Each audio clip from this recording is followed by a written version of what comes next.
Welcome to the Winners and Losers Show. Hello, everybody. My name is Hank Thompson. I'm the host of the show. I'm going to be the host of the show until all the uh, uh, hot air balloons have been inspected for safety measures. Hot air balloon dying in a hot air balloon crash is a terrible way to die. Hi, everybody. Welcome to the show. Welcome. That's how we start for any new listeners. That's our standard intro. Been doing that for years, since the beginnings of the show. Hi there, everyone. It's me, Hank. We got another fine podcast ahead for you. Got some articles I'm going to go over. Nothing too exhilarating. Big, like all weeks, there's a bunch of news. Matt Gaetz, the Republican guy, is a piece of shit scumbag. Joe Biden gave a speech to both houses of Congress, and I'm seeing the acronym FDR being thrown around an awful lot. I'll fucking believe it when I see it. Is Biden as bad as he could have been? I guess not. Seems to be the consensus. Things could always go worse, I suppose.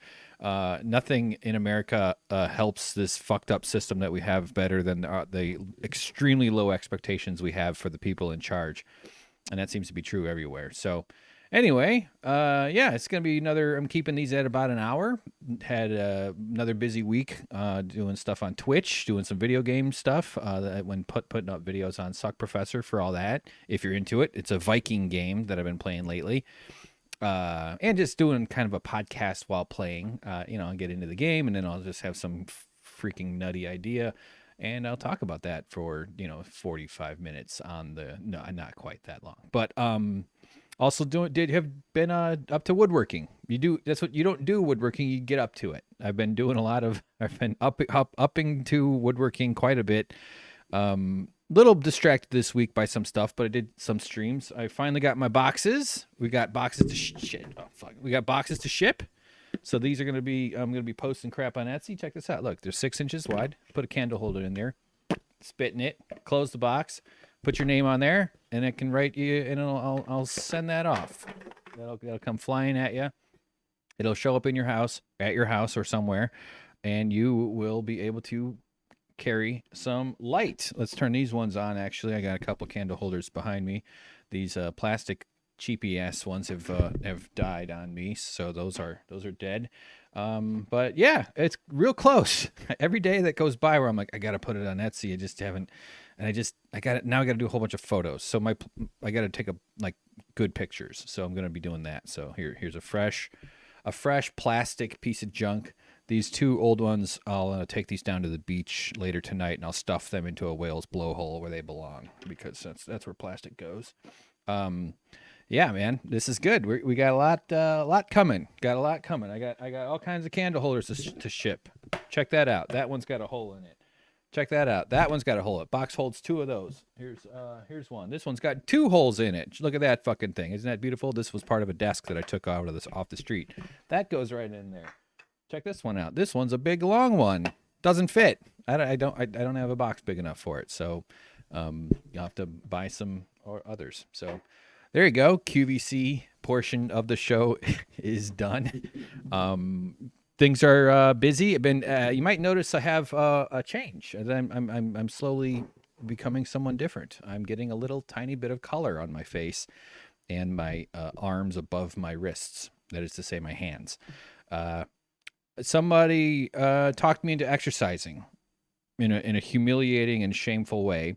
So I've actually been exercising outside for the last 7 days. It started on Sunday. So I've committed to do 30 days of walking. It's not even much exercise. I drive over to this hill, I park, then I walk up to the top of the hill, and I go, oh, fucking thank God I'm halfway done. And then I come back. After my legs becoming congealed lasagna, as to say, my muscles during the last year and a half, or really more like 4 decades, my conditioning was at its low point. What's the opposite of zenith? Apogee? Perigee? I think it was at its perigee. That's not the right usage. And so I was sore as crap for a few days this week. I limping everywhere, sore. Like, oh. That's a good kind of pain. Workout soreness is not the same as like a terrible illness, constant ongoing pain. But yeah, sort of a painful week in the legs department. But as the miracle of it's not technology at all. Biology and our bodies and the honing of evolution, or your body adapts. And today when I went to walk, still a little out of breath, but I could tell my lungs are already improving. I can feel that my legs are much more responsive. Their reaction time is going up. No, it would be actually going down. That's not reaction time is my problem. I can just feel the system working better. The legs are pumping and walking, taking more, longer steps, especially coming down the hill where you got to kind of let your weight hit your feet. And yeah. Before long, I'll just zip up, zip down, and curse my friend for giving a shit about me and getting me to do this stuff. So yeah, it's been okay. Depressed week for some reason, but nevertheless, I've been at keeping up with the exercise. I have absolutely no reason to not do it. And it feels good to get out there and just have psychological meltdowns every time you walk past somebody within 5 feet who's not wearing their mask. I know that there's some stuff in the news this week about how outdoor mask wearing is, I think Tucker Fuckface Carlson said something stupid about it. I've seen some other dumb takes that people outside are performing, or it's performative to wear your mask. I wish everybody would wear their mask. I don't go around, I don't freak out when they don't. And I've seen some things saying people don't, that outdoor transmission is extremely unlikely. It certainly rings true to me that you're more likely to get it when you're in an airplane or when you're inside a closed environment, a closed space, especially with a more or less self-contained HVAC system, heating, vacuuming, and air conditioning. Does it mean vacuuming? Is that what HVAC stands for? Anyway, the notion though that you should look upon anyone wearing a mask as if they are faking something, or that they're doing some sort of performative gesture, and that at this point you're just, I don't know. I've just seen some stupid takes about that, and it just is like, I want an America where people wear masks when they're sick. I think that's one of the very few upsides of this whole nightmare might be that people will protect others, that they will show a little sign of concern and regard for strangers and their health and their safety. It does protect you somewhat, and it also, if you're sick, like in Japan, we should have a culture where you're wearing a mask, that must mean you're a little bit sick.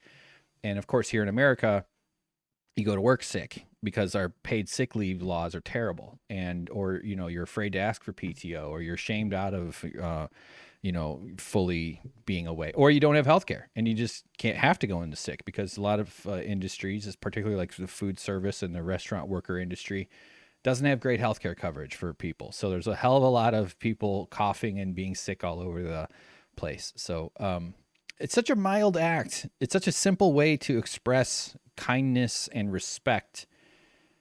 I just can't get my head around the idea that people are wanting to police, quote unquote, the behavior, or at least look at someone who's wearing a mask outside with suspicion, or with even to just judge them.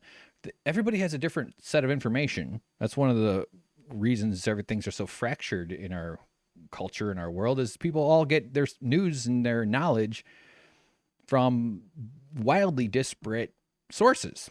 Very varying ideologies, with varying levels of trust, with varying levels of attention span and focus and ability to ingest the information, with varying educational backgrounds and critical thinking skills. And so you're talking about such a vast array of accuracy and inaccuracy, with oceans of confusion soaking above all of it.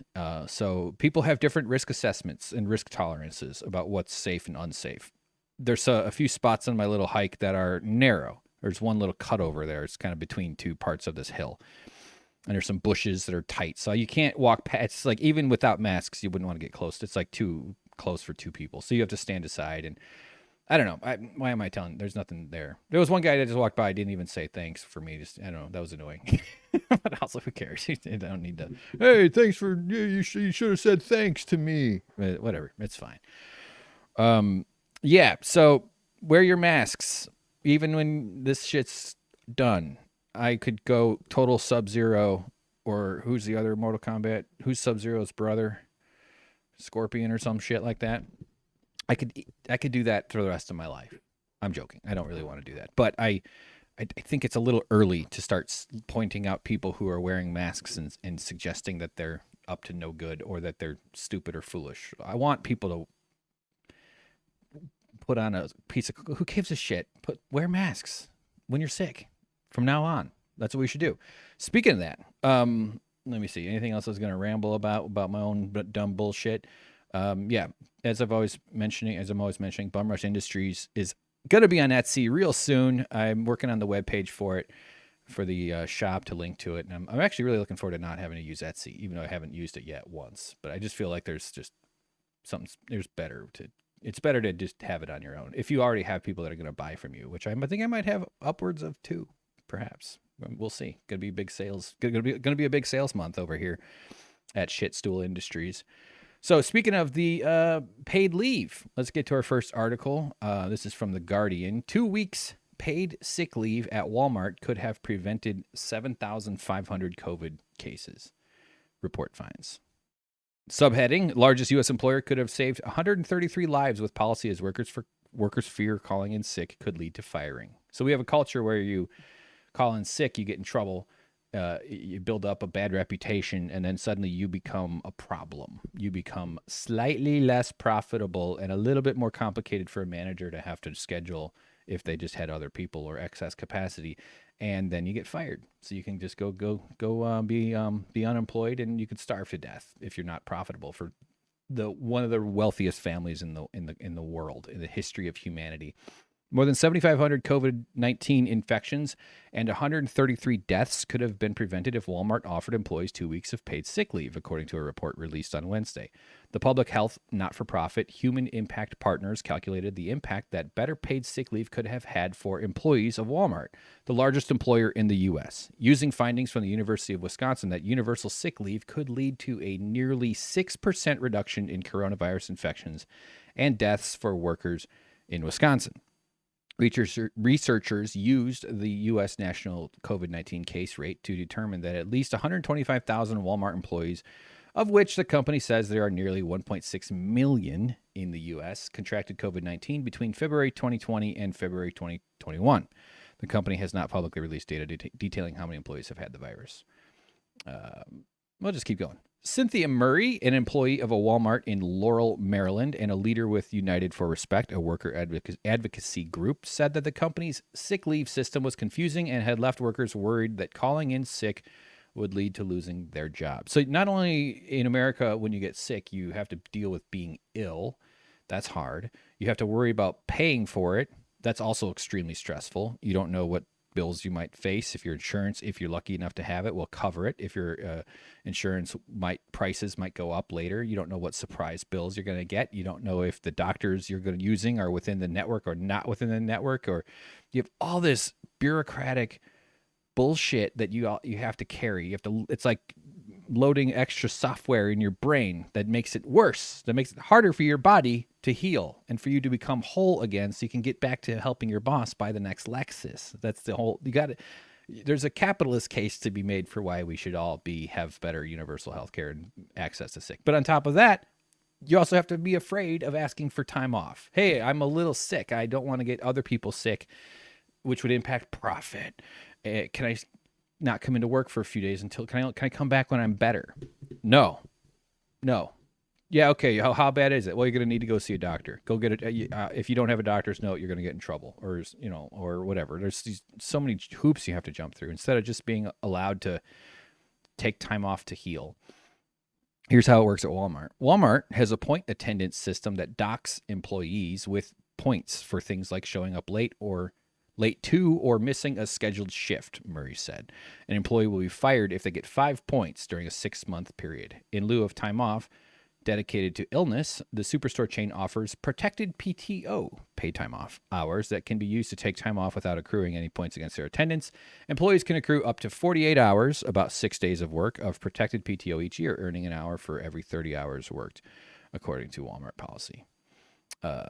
an hour. So in order to get to 48, you got to do 48 times 30 hours. Sorry, I mean, in order, yeah.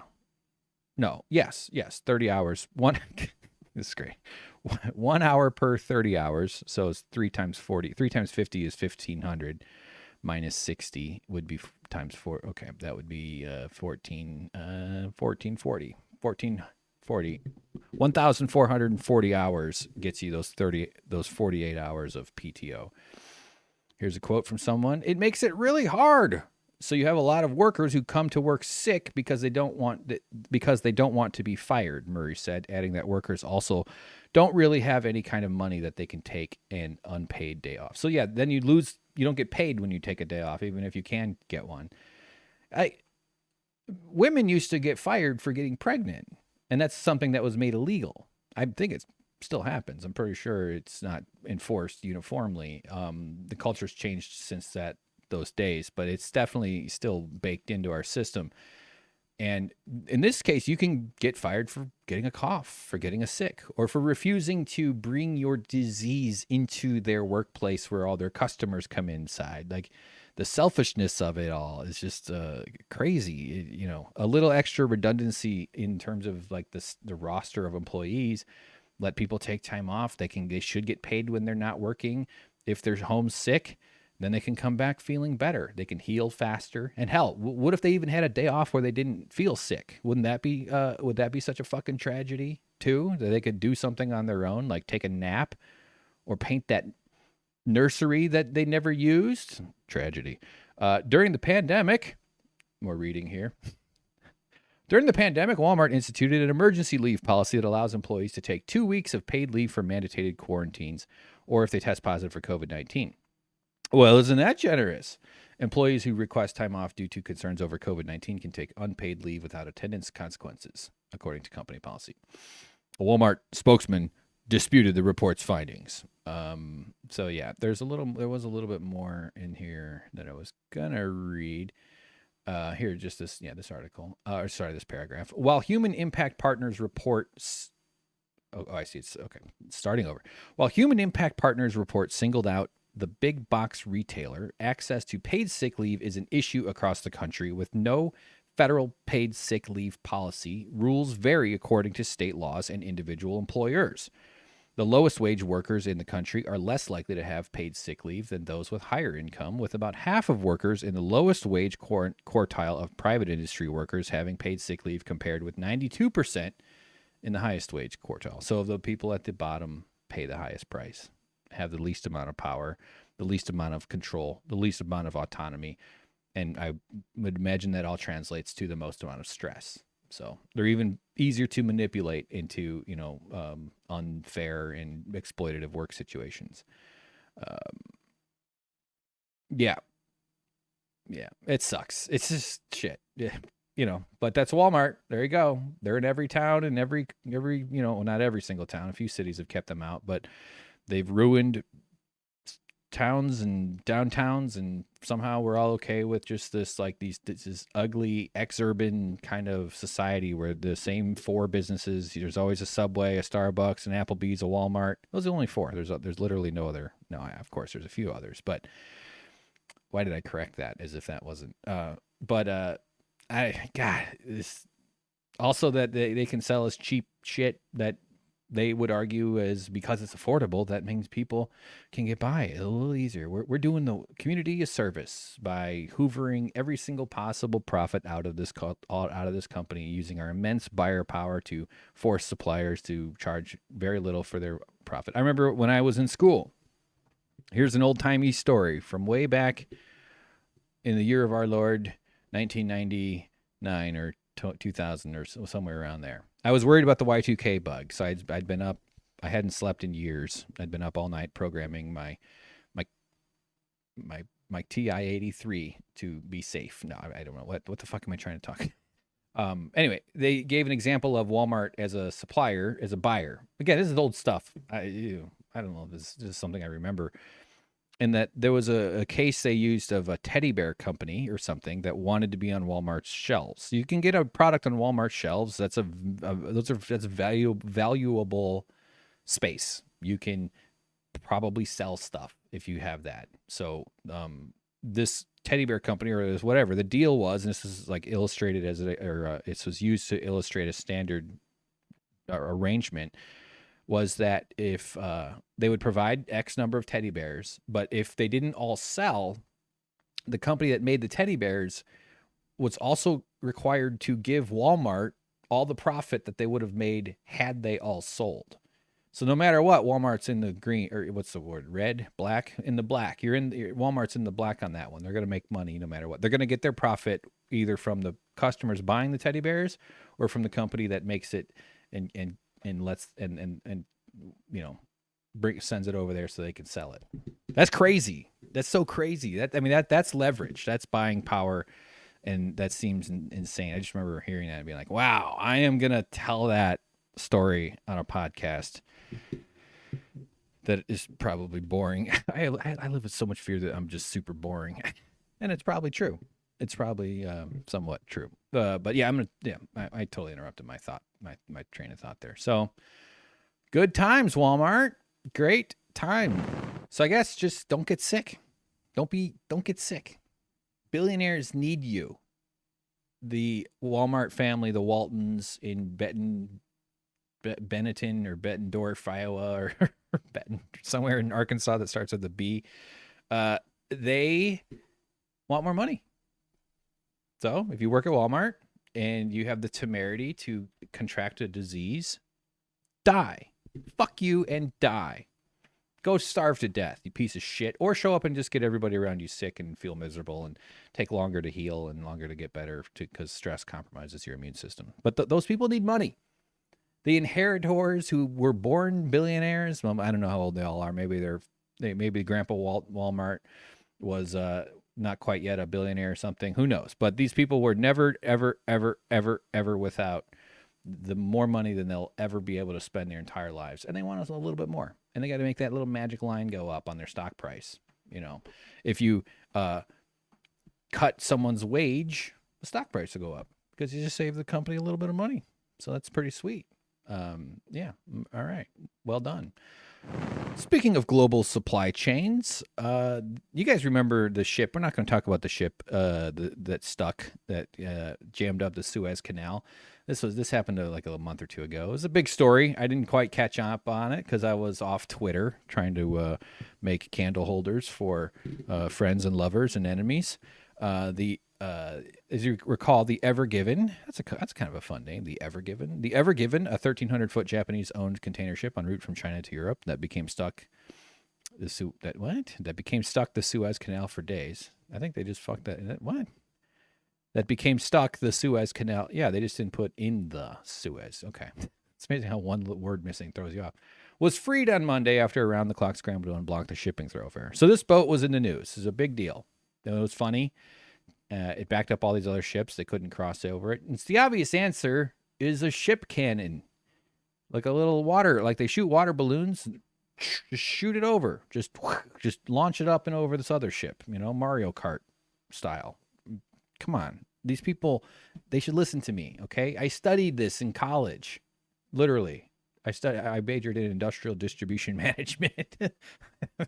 Not to say I did canal shipping, but I was, I could have been on a whole different career where I would have been like a consultant or like a demand planner or a brand something guy. So all this business nonsense. I don't know why I just took business. I don't know why business is what I went for. I should have done writing or some sort of, creative field or in some way. But yeah, I just was sort of like, I can talk to people. I know how to speak and I could be a businessman. I'll be a businessman someday. I guess I am. Buy a candle holder. That makes me a real sophisticated businessman. What the fuck am I talking? Oh, speaking of other big boats, another boat has hit the news. Historic yacht sinks in the San Juans, April 22nd, 2021. This is from Soundings, a boating site, it seems like. This is from our friend Carly Sisson, Sisson. I don't know how to say that. A historic yacht is now in dire straits. The 76-foot 1932 Nor'Wester was used by the U.S. Navy during World War II before becoming legendary actor. Wait for it. John Wayne's first boat. Now, this iconic piece of maritime history may soon be lost. After setting off for the San Juan Islands in the Pacific Northwest last weekend, the yacht ran aground on unmarked rocks. Yeah, that's always the excuse, isn't it? What? The ATM machine was unmarked. That's why I crashed my Bronco into it. I had a Bronco. I actually did crash the Bronco into the ATM. It had little risers, that metal step that goes under the doors. I was in an ATM and I pulled a little close and the wheel picked up, and then meaning like a wheel hit the curb, so it went and then I went forward a little and bent the riser and pushed it backwards so it was grinding against the back wheel. I didn't hit the ATM machine. I wasn't going recklessly either. I was like carefully turning. It was just a bigger vehicle, and I was a dumbass 16-year-old or something, So a great story. Unmarked rocks and sustained a 1-foot gash in its hull. Careful. You know how big the gash was that brought down the Titanic? 2 feet. I don't know if that's true.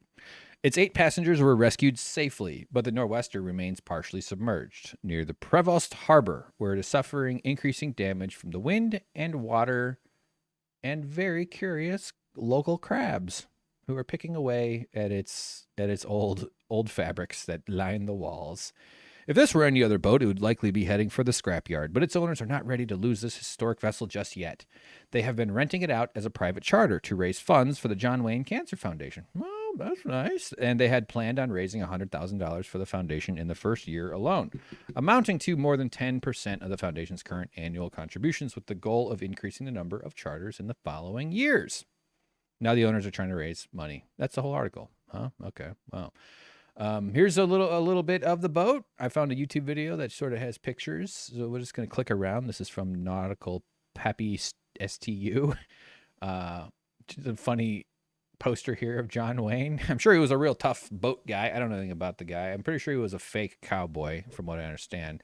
I honestly could be completely wrong about that. Maybe he was a real Marlboro man. Another complete bullshit icon like Ronald Reagan or Mike Rowe. So, this is what yachts were like way in the past. This would have been something that L. Ron Hubbard would have recruited, started one of his first cults on. The Sea Org, the whole sea thing. There's a bedroom. There's some places to sleep. They even got some John Wayne posters on there. That's good. This certainly reflects the time in which it was made. A lot of wood paneling. Ships have to all have little lips around their counters because your glasses and your vibrators are all going to go rolling all over the place if you didn't have them. There's the captain's spot. Fun. Nice big wheel. So, yachts these days are substantially different than they used to be, or than they are now, I should say. Yeah, well, no, that was the correct sentence. Come on, just pause it on that shot there. There you go. I don't know why I did this story. Here's the fundraiser. I got a guest next week, by the way. We're not gonna just I gotta just do guests all the time. It's way better than I'm better when I have a guest. What have they raised so far? $17,290 of $1.5 million. A little ways to go there. Maybe they should have crashed it like 40 years ago when John Wayne was only recently dead. I don't know how old when he died, but celebrity can really carry you so pretty far, but I imagine it sort of fades away over time. This was contemporary famous person's yacht. Well, maybe they'd have a quicker time raising up the money. Kim Kardashian. That's the only famous person I know of. Her and that fucking Ted Danson, who I see everywhere. So, speaking of littering, NASA extends Mars helicopter Ingenuity's high-flying mission on the Red Planet. Now, you guys remember, we since this is cool, I'm going to put the we in there because I want to be part of taking credit. We humans sent another car to Mars. A beautiful, is it called Perseverance? I should know this shit. It was actually a really dramatic, amazing thing. I love this stuff, planetary exploration. I will sometimes read myself to sleep on Phil Plate's blog, Bad Astronomer, or other science articles if I can find them and stuff. I go in and out of phases. And included with the rover that they sent, it has all the updated tech. And this one's actually going to like drill into the rocks and leave these test tubes of rock behind. And they have this system for another thing that's going to come by later and pick them up and send those bits back to Earth so they can sell them on eBay for lots of money. I'm hoping to get one I got like a $75 budget for a vial of Martian pulverized rock. Obviously, no. Why am I correcting those? I'm okay. But included in that was a little helicopter. It was an amazing thing that it's got giant wings for its size because Martian atmosphere is something like 2% as thick as Earth's, or 1. It's not. You'd probably erupt. The pressure wouldn't be as high, and you'd boil your blood and your fluids, your lymph fluids and your brain fluids, and all your bullshit would all just boil right up out of you, and your cells would rupture. I think. I don't know. Maybe there's a version of The Martian starring Matt Damon. Wouldn't that have been a great ending to that movie? Everything's the same except like he just like boils to death one night because a leak gets sprung and there's no rescue, and then he's in so much pain he can't even write a note to his daughter, and he doesn't even have a daughter. That's how delirious the boiling made him. That's how I would have ended that story. Anyway, it's got this airplane, this little helicopter thingy. And it's got two big giant wings, and it looks kind of like a dragonfly that's trying to deliver a burrito. It's got this box below it, some legs. I should probably have looked up videos of it and stuff. But actually, here's a little image you can see of the thing flying. They have to test this on Earth. They can't just go test it on Mars. And that means they would use big vacuum chambers to suck all the air out, and then to simulate pressure and air density that Mars has. And I think they did some test flights on Earth. You can't really do anything about the gravity in that way. So what a cool thing to be able to accomplish for a job, to design and build and send one of these things over there and then actually have it work. That's just amazing. You can see it up here in the corner. Just this little bug, little robot flying around. It apparently it's passed all of its test flights, and they were only planning on doing a 30-day kind of thing and dumping the rest of it. But they're going to push for more stuff. It's going to be used for scouting missions and stuff. Ingenuity, here's from the article. Ingenuity was originally slated to operate for 30 days on Mars, conducting a technology demonstrating mission designed to test whether or not powered controlled flight is possible on Mars. The next step is, can it carry Matt Damon around? However, with the success of its first 3 flights, the NASA has decided to extend the helicopter mission at an additional 30 sols. SOLS is the Martian word for day. And they don't have Martian words. There's no language called Martian, but that's what we call Martian days. And shift it into, I think it's like about 25 hours. Roughly. It translates to about a 25-hour day cycle. Could be wrong about that. And shift it into an operations demonstration phase. Hell yeah. Hell yeah. I love a fucking operations demonstration phase that will test additional capabilities of the craft. Here it is. One sol, or Mars day, is about 40 minutes longer than an Earth day. So if you round up, 25 hours. I was exactly right. After assessing the Perseverance science strategies, there's room to expand the Ingenuity demonstration into a new phase. Lori Glaze, director of NASA's Planetary Science Division at NASA headquarters, said during a news conference today, referring to the Perseverance rover, which landed with Ingenuity this past February and has been supporting the chopper's flight program. I wonder if the rover's jealous. When I drive my Prius down to the beach and I sit there and I watch those people with those jetpack arm flyer things, so they strap into the suit and they fly around and they go from ship to ship and they do cool moves, I get a little jealous. I do that every weekend. I don't know. Why am I making that up? Why am I? All right, let's just a little bit more here. On April 19th, Ingenuity took its first flight, rising off the red planet's surface hovering and landing safely back down. This historic event was followed by 3 additional flights, including one just this morning, that went seamlessly, showcasing the 4-pound craft's abilities, which are impressive given Mars's thin atmosphere. However, the flights thus far have required Perseverance to stay nearby. The rover has been capturing imagery of the flights and serving as a communications link between Ingenuity and Mission Control. Ingenuity's mission was therefore set to stop after 30 days and up to 5 flights so that Perseverance would be able to move onto its own science mission. Oh, there's more here. But while NASA's officials had this conservative initial plan that would ensure Ingenuity wouldn't encroach on Perseverance's work, the helicopter has been performing so far above expectations that they think they can continue operations with Ingenuity and not interfere with Perseverance objectives, which involve hunting for signs of ancient Mars life and collecting samples for future return to Earth. You guys think there's life on Mars?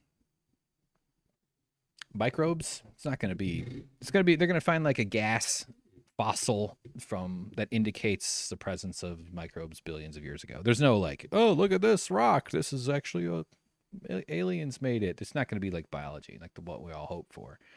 Well, like biologically complex organisms like you, me, like Air Bud, or even like Tim Burton, director of Mars Attacks, who knows Kevin Bacon. See how it all kind of comes together? Yeah. Well, that's fun. We got a thing flying around. There's what is this? This is some kind of video GIF or something. Looks like a weird dragonfly. And cool. I love it. Let's close these up. Excellent. I said, speaking of litter, I for some reason in my head, all this space stuff, everything that humans do with our ingenuity, that's what this thing is called, but our actual ingenuity and innovation and technology, and we send out things. It's so amazing. This Voyager program is still transmitting, and it's been flying since the 70s. And the Cassini program and all these other amazing, Cassini went to Saturn. The Pluto mission that just happened a few years ago, the explorations just around near Earth, like the moon and Mars, and the James Webb telescope, which is going to be huge. This is amazing. It's the most complicated rollout. It has to fit into a tube so it can go up there, and then it has to expand and open up like a honeycomb of these beautiful gold light receptors, and it's going to do a massive survey of a giant slice of the sky. We'll detect all sorts of cool stuff, because it basically stays fixed on a giant percentage of what it's pointed at, and it can take in so much data. A lot of astronomy is data processing. It's just taking in all the light and then running it through. I don't know how any of that computer shit works, but I know it's not as simple. I think the days where some person sat there staring into I almost said microscope, into a telescope, or at plates, they would take pictures and then they'd compare, one image of a different time to another and look for like, hey, that little dot is not there anymore. And hey, that guy just discovered Pluto. Holy shit, he's amazing. Or she. Those days are over. It's mostly just computer processing stuff nowadays. I mean, it ends up with visuals and stuff, but it's so cool. I love all this stuff. What was I getting about? Oh, calling it litter. Yeah, like that's a little cynical. But in a sense, human beings can't not litter.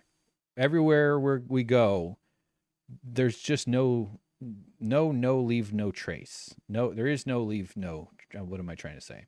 We're always leaving traces. And this is our pinnacle of our abilities as a collective animal to do stuff, to produce these vehicles, these things, and to get it into space, to launch it to Mars.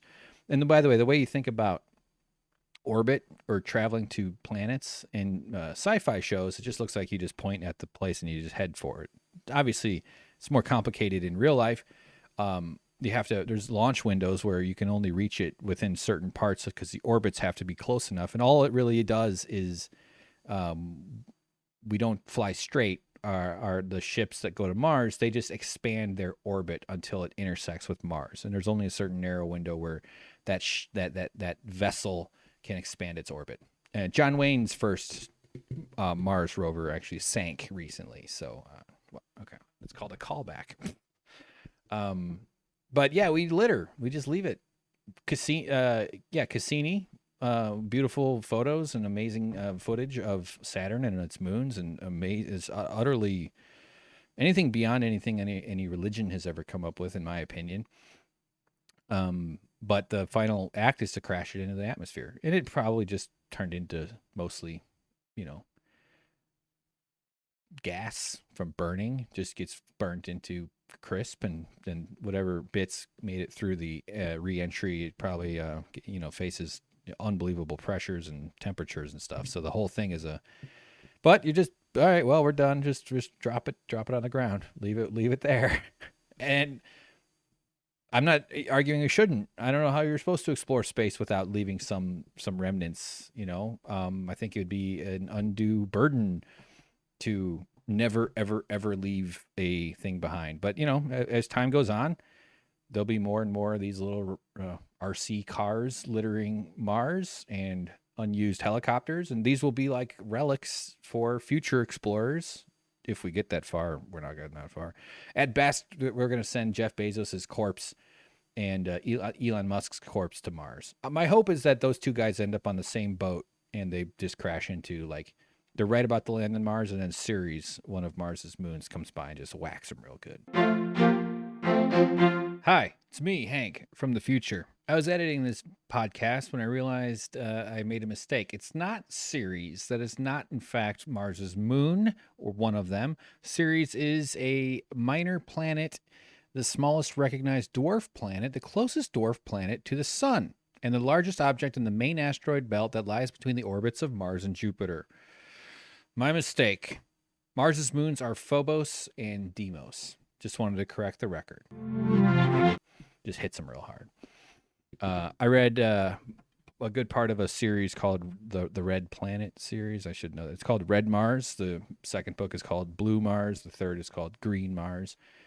And who's the author? I'm so bad at this. It's not Kim Stanley. Is that Kim Stanley Robinson? It might be. It was this many, many, many moons ago.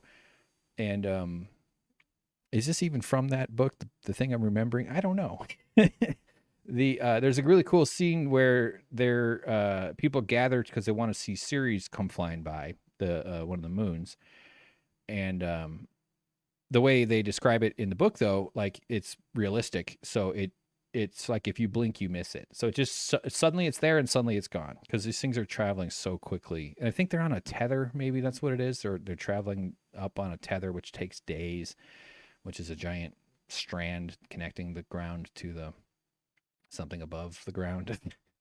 I love shit like that. I love that crap where, like, the physics are just so out of our. We have sort of a range of physics we intuitively understand, which are basically all in the middle.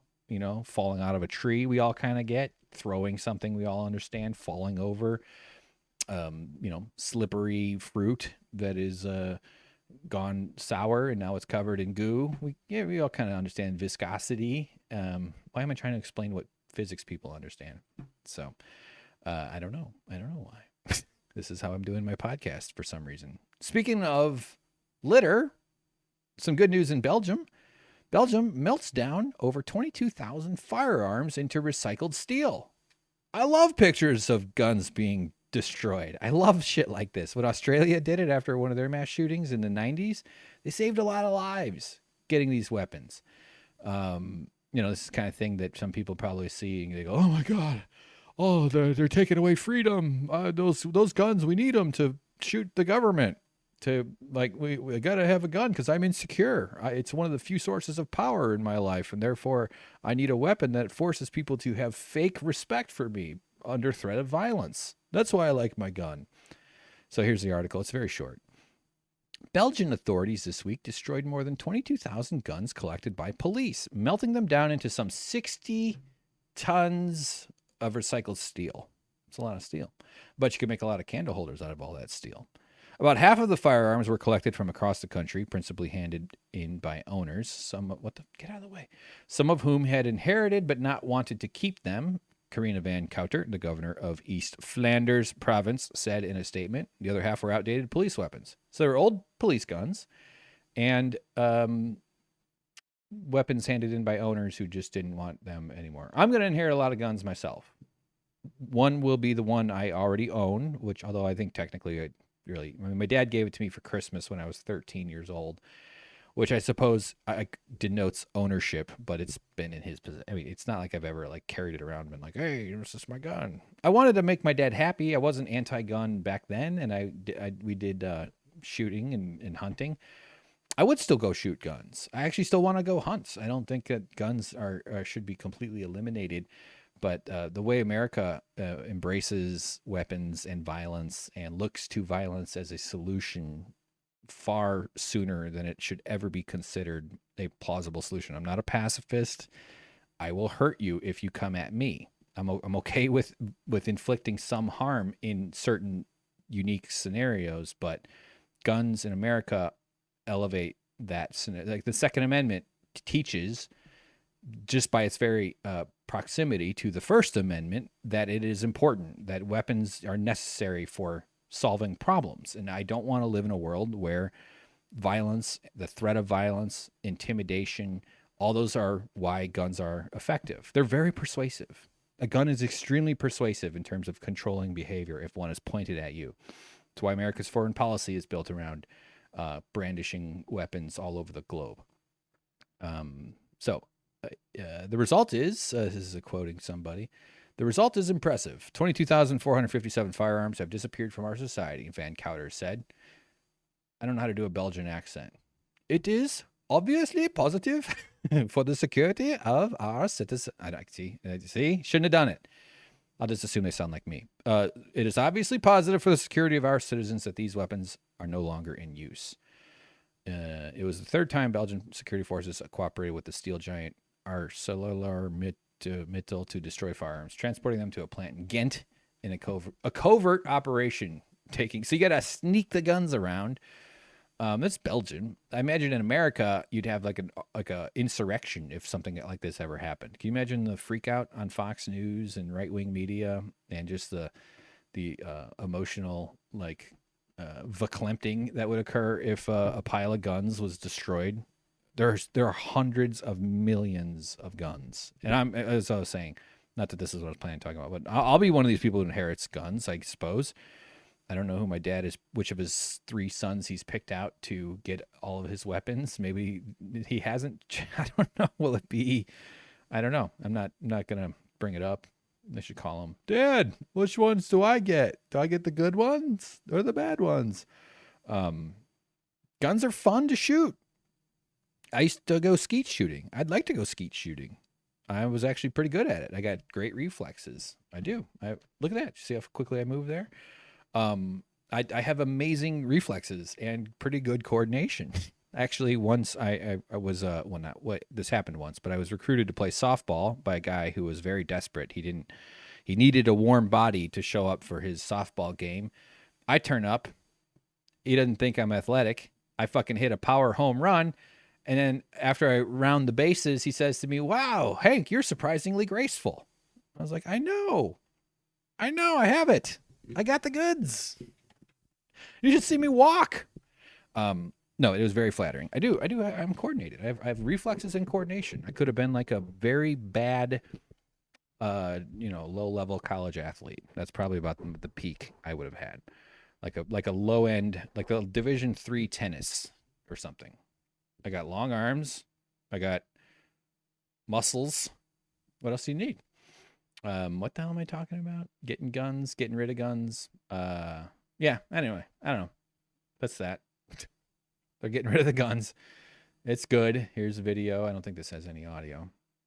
Piles of these fucking things. I don't know. A world where we have weapons and where people are carrying around these machines that kill is just, I don't want it takes this like concept of an arms race and it localizes it into very small scale things. And very rarely is a gun used for making the world better. It is their presence makes things dangerous and scary, and innocents get killed and bullets go up, they come down, and stray bullets kill people, and people are more likely to kill themselves with a gun by accident or on purpose. Those are all tragedies that can be avoided and prevented. More people in America have died of gun injuries since 1960 than all of the wars combined. All of the wars. Tens of thousands a year. And we just shrug and go, well, bunch of dudes want to feel like someone respects them. I think a big part of the solution to guns is people having more power over their own lives, increasing the amount of security they have, of the true emotional, good, healthy security, that they have some autonomy, that they have some connections and bonds that they want to protect and that are worth, like, that make them feel whole and fulfilled and not overstressed and not always scared and afraid. And like, I think I've seen a stat that like 78% of Americans don't own guns. So most of the country is not interested in these guns. Although, and a tiny percentage of gun owners own like 30 to 50 or 20 plus weapons, or there's these people who hoard it. I don't know how many my dad has. I know it's got to be at least 20. He's not a completely crazy gun guy, but he likes to buy a gun here and there. I'm not naive though. I don't think that there's a switch that can be flipped for this problem. And if the world really went to hell, and I'm looking around at my pile of stuff, I've got a pair of scissors, I've got an X-Acto knife, I've got some woodworking tools. I could probably put up a fight with my woodworking hammer. But a gun is a powerful tool. If you're in a dangerous, scary, dystopian world where you're going to have to, fight to the death some single mom in a gas station over the last bag of water, I would want a gun in a scenario like that. But I don't want to live in a world where the gun is the rational thing to have. And that's the world we're in right now, kind of. I don't necessarily think it is rational at this point, but that's definitely where we're headed. It's just, I hate them.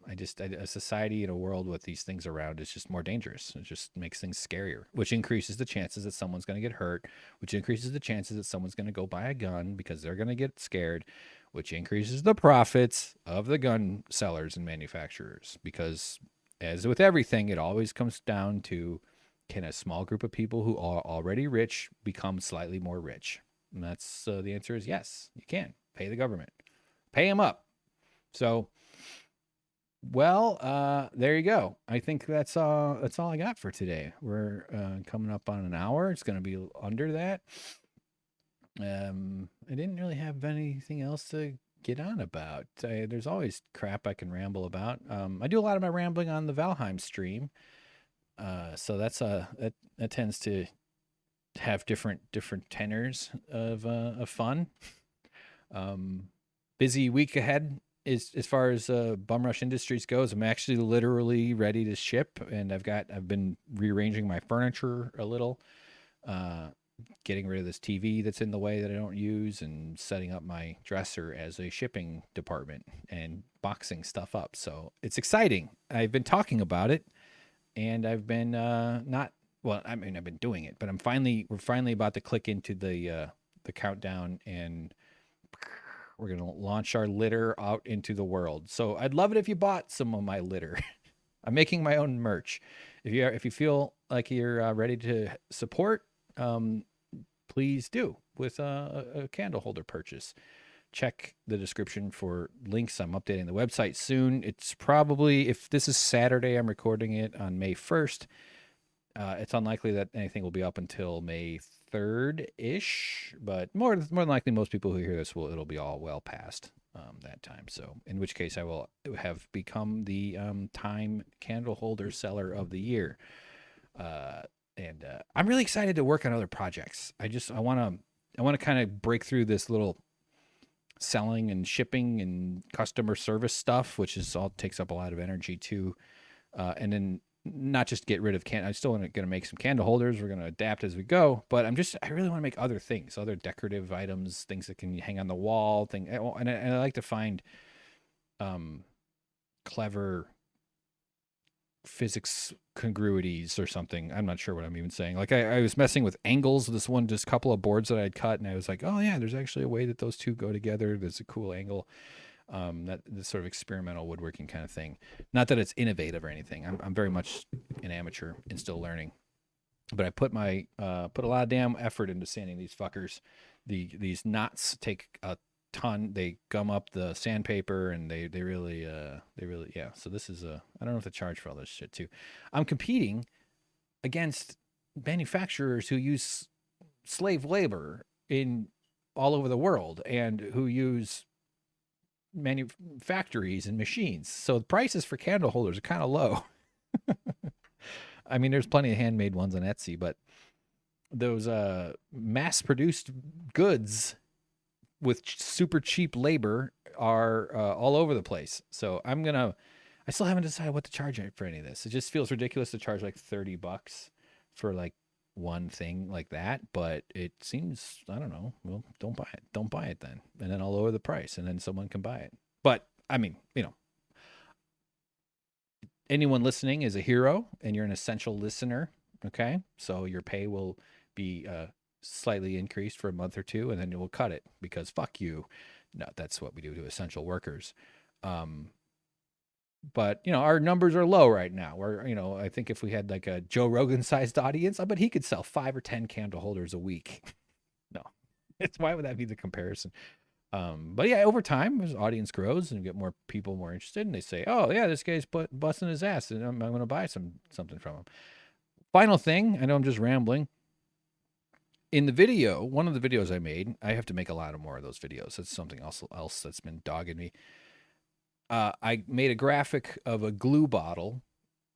I screen recorded that somewhere, but I have this glue bottle, and it's got like its own Bum Rush Industries sticker on it. And I'm thinking what I might do is take that design and make stickers that are the size of glue bottles. So if anybody else out there is a woodworker, you could buy this as a sticker for your laptop or for anything else you might put a sticker on, like a coin receptacle for a toll booth or a pole. Poles love stickers. That's why God invented poles. But I think it may be neat if you had your own glue bottle, and and I just sold stickers that turn your glue bottle into my brand of glue. That's probably not legal. Not that I'm trying to claim it and resell it. It's not at all that. It's just mostly like, well, where would you like? I want to like Bum Rush Industries glue, and the thing has like a disappearing joke built into it because when like the logo or the logo has the logo inside the logo, so it just gets smaller and smaller, like between two mirrors kind of thing. So there's that built into it. I don't know. That's an interesting idea. I kind of like the idea of selling stickers for people that can standardize to fit glue bottles. Hey, Dad, why you giving me a hard time about my career not working out? I'm selling glue bottle stickers on the Etsy. So fun times. That's all I got, guys. Thanks for listening. Appreciate your attention. I hope you're doing well. I hope you're staying safe. Wear your mask. If you're going to judge people for wearing masks, that's okay too. Just shut the fuck up. Don't be a fucking asshole. And encourage people to, give a shit about others. I don't know. Why am I? Okay. Don't go ahead. It's fine. It's fine. I don't know. I have no idea. Oh yeah, the Oscars. I wasn't even, I saw that Nomadland. It was fine. It didn't. It's a little bit of a commercial for Amazon, and I don't know. It just seemed like it. I don't want to spoil stuff about that. There's probably some interesting conversations to be had about that movie. Good night. Bye. Take care. See you soon. Like and subscribe. Unlike and unsubscribe. Whatever you want to do, it's fine. You're good. Bye bye. Bye bye.